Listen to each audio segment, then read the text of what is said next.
বন্ধুরা, আজকে আমি মাকে নিয়ে গেছিলাম গোল্ড লুক সেলুনে। এটি ভীষণই একটা ভালো সেলুন এবং নতুন হয়েছে, খুব ভালো টেক কেয়ার করে। সবার প্রথমে মা সেখানে আইব্রো করে নিল। মা তো কোনো কিছুতেই হ্যাঁ বলে না, সব কিছুতেই না না, এখানে যাব না ওখানে যাব না। আমি বলতে পারো মাকে আমি জোর জবরদস্তি নিয়ে গেলাম, কেননা এখন একটা সোশ্যাল মিডিয়াতে মা কাজ করছে, তো সেখানে একটু লুকটাকেও একটুখানি ধ্যান দিতে হবে। তো সেই জন্য ওই মাকে নিয়ে গেছিলাম সেলুনটাতে। আর সেখানে সবার আগে আইব্রো করে নিচ্ছে। তো আইব্রো করার আগে মানে আমাকে বারবার করে জিজ্ঞেস করছে যে ঠিক করে করবে কি না, আমি তো এখানে কখনো করাইনি। তো মা খালি সেলুনে যায় আইব্রোই করাতে, তাও খুবই কম, না না না এর মতনই বলতে পারেন।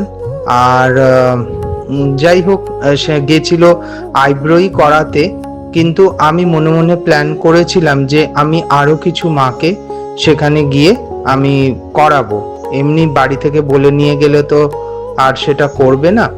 তাই যাই হোক, এখানে মায়ের আইব্রো হয়ে গেছে, মা খুবই খুশি আইব্রোটা দেখে। তারপর আমি মাকে করালাম গোল্ড ফেসিয়াল। তার আগে মাকে ডিট্যান করে নিয়েছিল যাতে ট্যানিং গুলো সরে যায়। মায়ের খুব একটা বেশি ট্যানিং নেই, কিন্তু তবু সেই যেটুকুনি আছে সেইটুকুনি ট্যানিং যাতে সরে যায়,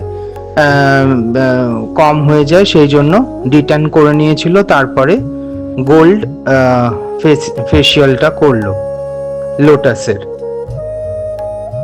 তো মা অনেক দিন আগে, দীর্ঘ বছর আগে ফেসিয়াল করেছিল, তাতে মায়ের মুখে মনে হয় কোনো র্যাশ হয়ে গেছিল, যে কারণে ফেসিয়াল করতে ভীষণভাবে ভয় পায় আর করতেও চায় না একদমই।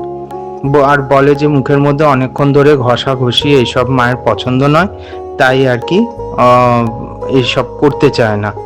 তা যাই হোক, এখানে আপনারা দেখতেই পাচ্ছেন যিনি ফেসিয়ালটা করছেন উনি কিন্তু এই সেলুনের ওনার, আর উনি নিজেই আমার মাকে ফেসিয়ালটা করাচ্ছিলেন।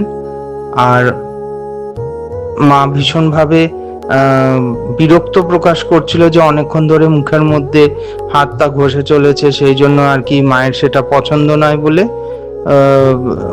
কতক্ষণে শেষ হবে, হয়েছে কি না বারবার করে এগুলো জিজ্ঞেস করা, এইসব করে চলেছে, মানে একটু বিরক্তই করছিল আর কি। তারপর যাই হোক, কিছুক্ষণ পর চুপচাপ শুয়ে রইলো, আর এবং একটার পর একটা মায়ের মুখের মধ্যে ওরা অ্যাপ্লাই করলো যেগুলো প্রসেস রয়েছে সেরকম ভাবে, এবং আলটিমেট লুকটা কি হলো আপনারা সেটা সামনেই দেখতে পাচ্ছেন। ওই একটা কথা আছে না, পেহলে দর্শনধারী বাদ মে গুণ বিচারি। তো নিজেকে নিজের মতন করে সাজিয়ে তুলুন, শারদীয়ার এই উৎসবেতে নিজেকে অন্য রূপে দেখুন। আর এই সেলুনের অ্যাড্রেস স্ক্রিনে দেওয়া রয়েছে। সবাইকে অগ্রিম জানাচ্ছি শুভ শারদীয়ার প্রীতি শুভেচ্ছা ও আন্তরিক অভিনন্দন।